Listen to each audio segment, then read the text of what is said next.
Hey everyone, welcome to my, I think this is my first lunch and learn actually. Thanks you guys for being here. Have learned so much from observing the rest of you guys do it. So excited to be putting this one together. I have been speaking on virtual calls since like a really long time now, probably 10 years of doing this type of thing. And it's definitely different from presenting in person, which I've also done. But there's definitely some like little kind of tips and tricks. And some of the stuff you guys are going to already know if you get into this and you find that it's repetitive. If you want to drop off, I will not be offended. This is more kind of the nitty gritty stuff that might seem obvious, but can make a really big difference in terms of how you do presentations. So, getting into the content. So this is kind of the agenda of what we're going to run through here. And I will try not to break too many of the rules that I'm going to try to teach you guys.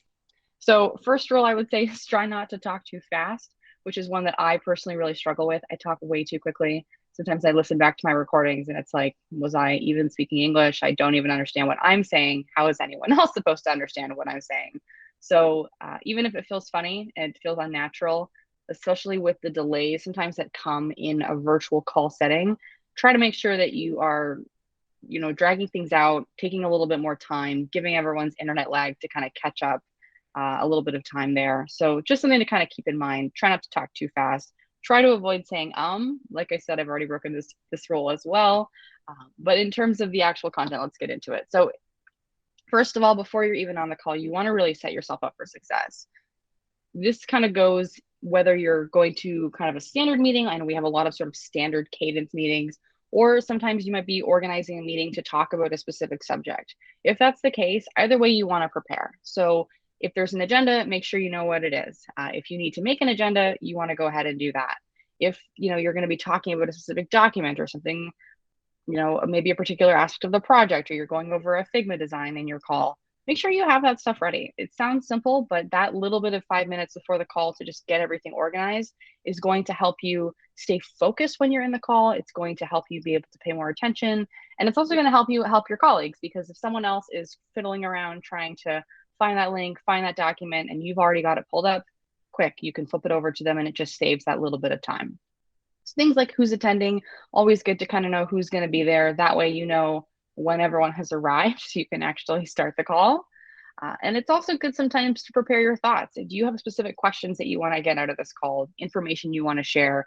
Really, when you're going into a meeting, you want to think about like what's the goal that you're looking to come away from.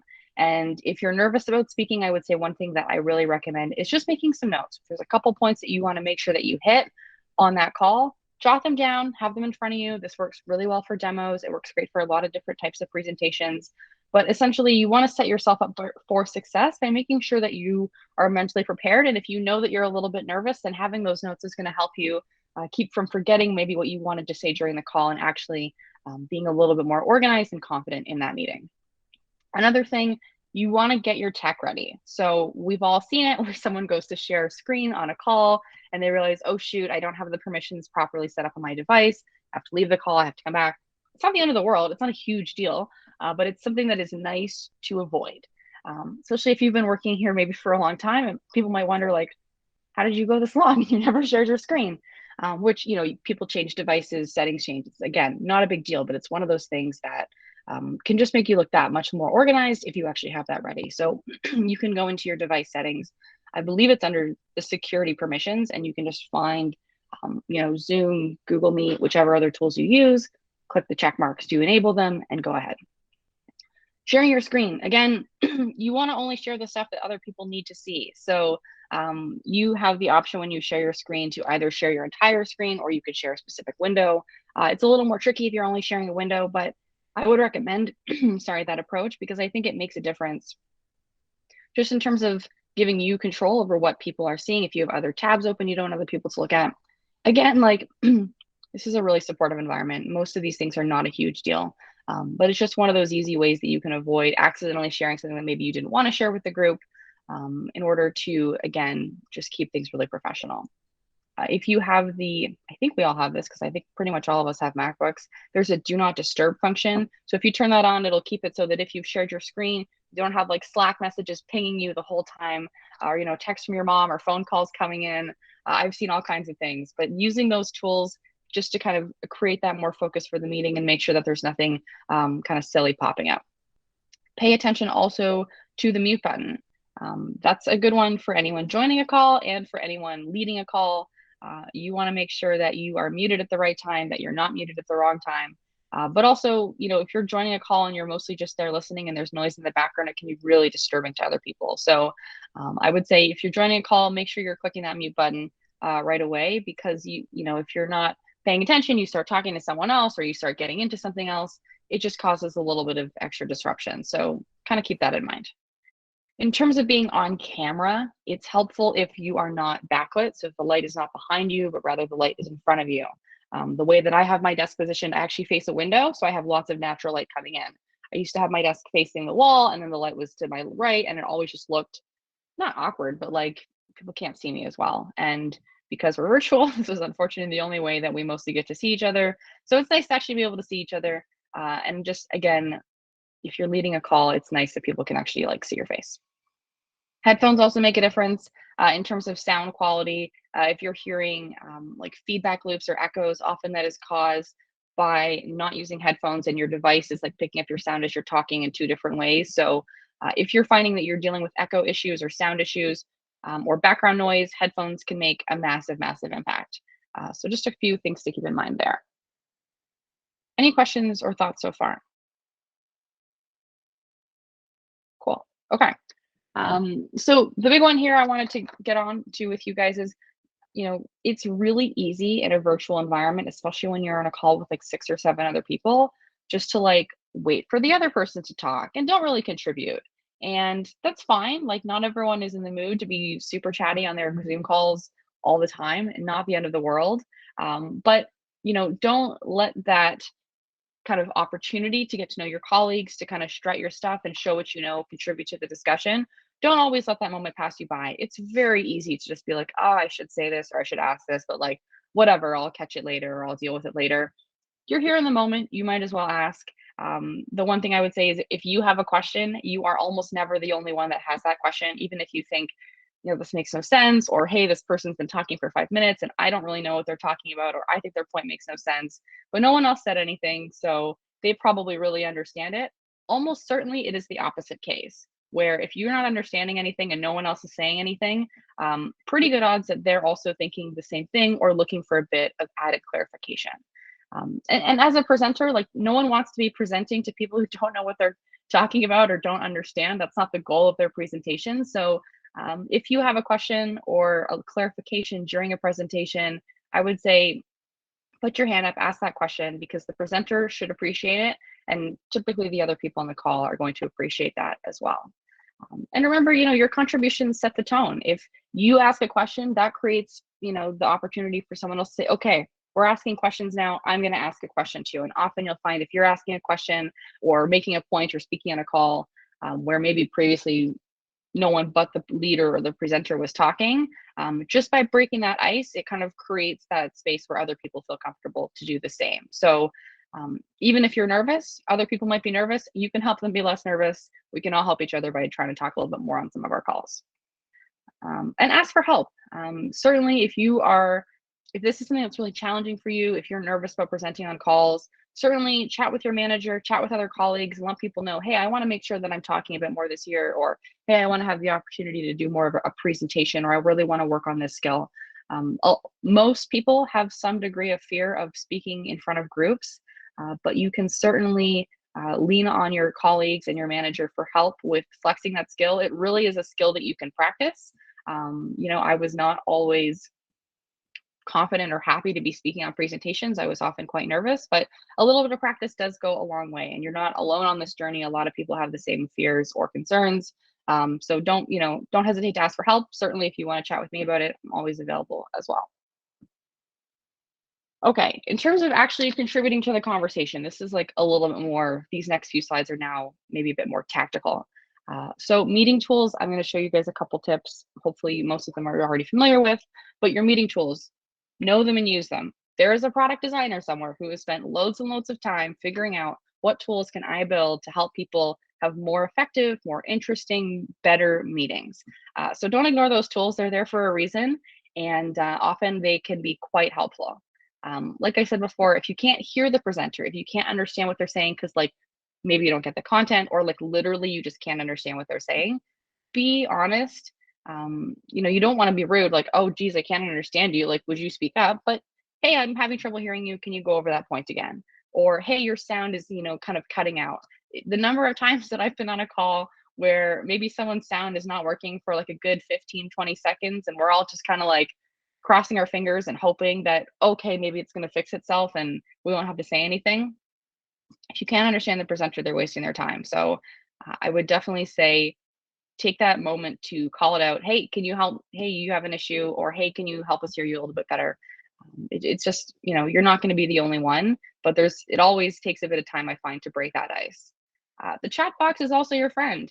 If there is a link that you want to, if you're presenting and you want to share a link, or there's maybe, um, I've seen this, in presentations where you're talking about a specific concept with a different name, or maybe you're talking about a specific individual or a thought leader, and you need to put, describe what their name is. Sometimes names are hard. Type it in the chat. Help everyone understand this is the material we're referencing, or this is the person that we're talking about, or this is the idea that we're talking about.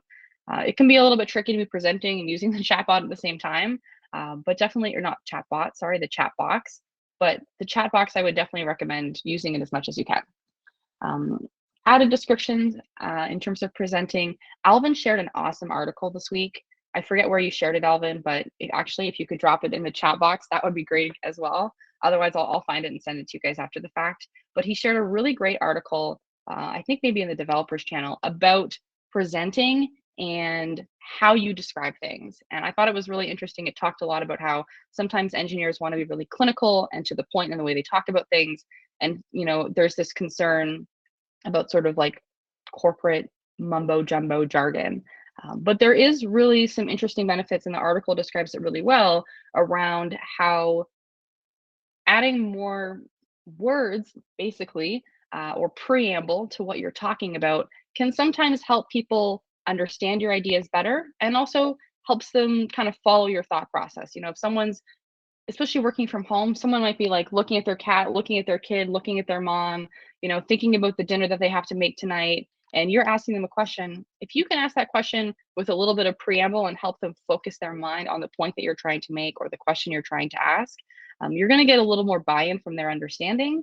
And being quick to the point all the time in your explanations, sometimes it makes other people feel like they can only be asking questions or speaking if they're also being quick to the point.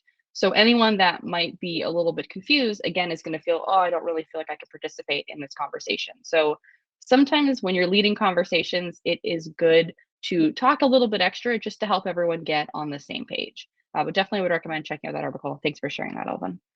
Um, be open to feedback. This is always going to be important. Um, you know, this is really part of our kind of challenge and collaborate values here at TribalScale, where feedback and pushing back against things, you want to be able to have a little bit of healthy debate. We want to always be polite and respectful of each other, but it's good to be open to feedback in terms of the ideas that you're communicating, but also how you're communicating it. Sometimes you're describing something and you know it so well that when you're explaining it, it's like, well, why wouldn't someone understand this? What's wrong with them? But it's entirely possible this is a new idea for someone else and they might really not know. So if someone's saying, hey, I don't understand, really be open to thinking about that and thinking about, okay, how can I change the way I'm explaining this in order to really address that point? And then the last one on here is practice makes perfect. So, maybe presenting a lunch and learn is way too intimidating for you. But every single day you have an opportunity to speak on stand up, you have opportunities to lead stand up, you have tons of calls and different things to join. So, start small. If this is really nerve wracking for you, I would say just try to maybe keep track of how many times a week you're speaking on group calls and see if you can set a goal and kind of increasing that number every week. And again, chat with your manager and see how they can help you find different opportunities to practice your group speaking. Any questions, thoughts, feedback? Okay. So, creating space when leading conversations. Awkward pauses, and this one's a really hard one for me to kind of learn and to deal with. They're not always as awkward as you think. So, quite often, there is a gap between you finishing speaking and that window of time where other people feel they have the opportunity to interject. And if you only leave that opportunity for them to be like 2 seconds, no one is going to jump in. But if you leave that opportunity to be like 5 seconds, maybe even 10 seconds, maybe you just, maybe you're leading a big, strategic planning call or an IPM or a challenging call to kind of discuss an issue. How are we going to tackle this engineering problem? And you just talked and talked and talked. You might want to leave the group like, hey, let's just take 30 seconds and think about this, and then let's start talking about it. Sometimes people need that time to reflect. But then also keep in mind, not everyone's internet connection is like 1,000% properly synced up. So sometimes leaving that little bit of time, what might feel like a really long time for you, might actually not be that much time for other people on the call. So certainly don't be afraid to pause and leave those moments, even when you're speaking, taking time between your sentences to just stop, breathe, make sure you're not going too fast, making sure that you're not kind of letting your points get away from you makes a huge difference. So don't be afraid to pause and just kind of take a break. So there's my pause. The meeting tools, again, are also your friend. I'll come back to that in a second. The next couple slides, I'm going to show you guys some different little features to use. But the meeting tools, definitely there's a lot of good things you can do there. You want to help people know what to expect. So if you're setting up a call, add an agenda. At the beginning of a call, you can set the stage. Hey, this is what we're doing today. These are our goals. This is what we're trying to get to by the end of the call. This is the way we're going to structure it. If you're doing a really long call, hey, we're going to take a break at this time. Again, just to help everyone kind of get on the same page and understand what to expect. Like I was talking about before, and what like the article that Alvin had shared describes, preamble, talking a little bit of extra, just to add in that context. Why are we here today? What are we talking about? What do we all know coming into this call? You guys are all working on teams together. So pretty much 99% of the time that you guys are getting together, you should have a pretty good idea of like, what are you there for and what's going on? But again, as an anchor or a product manager, if you can again rehash that and kind of set the stage, hey, this is the challenge we're solving specifically today. This is why we're solving it. This is what we're going to do. Let's get started. It just gets everyone really nicely focused. The other thing I would say to really set you guys apart, pay attention to your attendees. And I'll show you in a second how to use the tools for this. But by paying attention to your attendees, either their video screens or any activities and things that they're doing within the meeting tools, you can look for signs to encourage people to contribute. So did someone unmute themselves? Yeah, exactly, Alvin, reading the room. Did somebody write something in the chat? If they unmuted themselves, if they put their hand up. If you know from talking to them previously that you think that they have a thought on this concept or whatever you're discussing, and they haven't really said anything, but maybe you can read their facial expression, you kind of know like they might be thinking of saying something. It's okay to say like, hey, Alvin, do you have something you want to add to this? And if they say no, okay, whatever, then the answer is no. It's not a big deal. You can keep it moving. But sometimes people have, again, like I've said a few times now, trouble forcing themselves or stepping into that spotlight to actually make the unmute or to actually make that point or ask that question. The amount of people I've met that say, oh, I don't want to ask that question, it's embarrassing or it's stupid or I don't know, maybe no one else cares about this question. Like there's so much hesitation around people participating in conversations. So if you can encourage your team to say, hey, like I'm paying attention to you and I want to hear from you, you're going to just build a more positive environment. And it becomes, like I said, self-reinforcing. You have these group calls where now people feel safe to contribute. They see other people contributing. More people feel comfortable to break in. And then you want to always kind of think about at the end of the call, what was the point? Did you achieve the goal of this call? Did you actually achieve something? Are you walking away with an action item? Sometimes it can be great to just summarize a few action items in the call, drop it into your team chat. Oh, hey, these are the action items. This is who's doing what. Just to make sure that, you guys have all been together for 10 minutes, 20 minutes, 60 minutes. Make sure it wasn't a waste of time. Okay, so let's take a look at the Google Meet tools. So number one, the hand raising tool. So you can use this as an attendee of a call, click this button, and the presenter will hear a little sound and they'll be able to see in the participants list that you've raised your hand. So, if you're thinking of something, if you have a question, but you don't know how to like cut in, there are some people, maybe I'm one of them, who go on and on and on and on, and they talk a lot. And sometimes if you're on a call with that person, it's hard to figure out where do I interject? So as a presenter, it's good to think about how can I leave space for people to interject. But as a participant, these tools are built in to help you do this. So if you have a specific point, you can always add it to the chat, but you can also raise your hand. Hey, I've got a point, I want to talk, and the presenter should come to you with that in mind.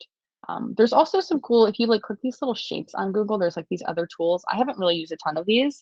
The polls, you can set them up pretty quickly. Breakout rooms, kind of same thing. It just sets them up automatically and breaks people into groups. So if you're, doing a massive meeting with a lot of people, or you're doing like a lunch and learn and everyone's attending and you want to break them into groups for small discussions, this can be something that you can do. Now, Zoom has a few more tools. I have a premium Zoom account, so I think I might have a few more tools than you guys, but anyways, this shows you just something that's not available in the previous screenshot. So in the Google Meet thing, if you click on this little people button, it's going to open the chat on the right side. And it's going to look fairly similar to this Zoom chat. So one thing that I always keep an eye on when I'm leading a call, I always have my participants window open, and I'm looking to see who's muted and who's unmuted. Number one, because if you're the event host and someone is making noise and it's disrupting the presentation, you can mute them. Easy solution. Number two, if someone unmutes themselves, it can be a great sign that they want to ask a question or they have something to say. So it's a really good early indicator, and you can say, oh, hey, so-and-so, did you have a point? Like Alvin, you just raised your hand. Do you want to talk, Alvin? I don't actually have anything to say, but okay. So the raise hand thing also exists in Zoom. So if you click where it says reactions, you can choose a reaction. So if you just want to respond to a point, like, oh, I love that, whatever, put a heart. But again, you can also raise your hand. And then as the presenter, you'll see a little raised hand thing right here. The other thing I would say is it happens often. People talk and they sometimes talk over each other, or thanks, Judy, see you later. One thing I would say is, if you get to a situation where you've opened it up for questions, now you have people jumping into each other. So, one person tries to talk, another person tries to talk. As the presenter or the person leading the call, or even as an attendee on the call, this is something you guys can do. Keep in mind who is trying to talk. Try to keep in mind what was the order in which they were trying to talk, because, eventually one person is going to defer to the other and that person's going to get to speak. But you want to make sure that that other person who deferred, that they get their opportunity to speak. And maybe someone else put their hand up while those two are speaking. You want to make sure you're able to call on that person. So try to keep an eye on the timing and really just make sure that anyone who indicated they were interested in contributing does actually get that opportunity to do so. And you can do that as a, as an attendee as well. You can say to your PM, like, oh, hey, Sebastian or Nikki, sorry, Sebastian, you're not a PM, but I guess you could be if you really wanted to.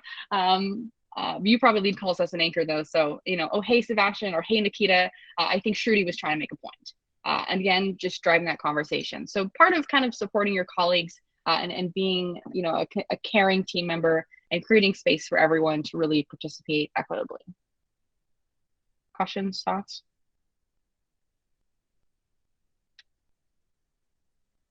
Okay.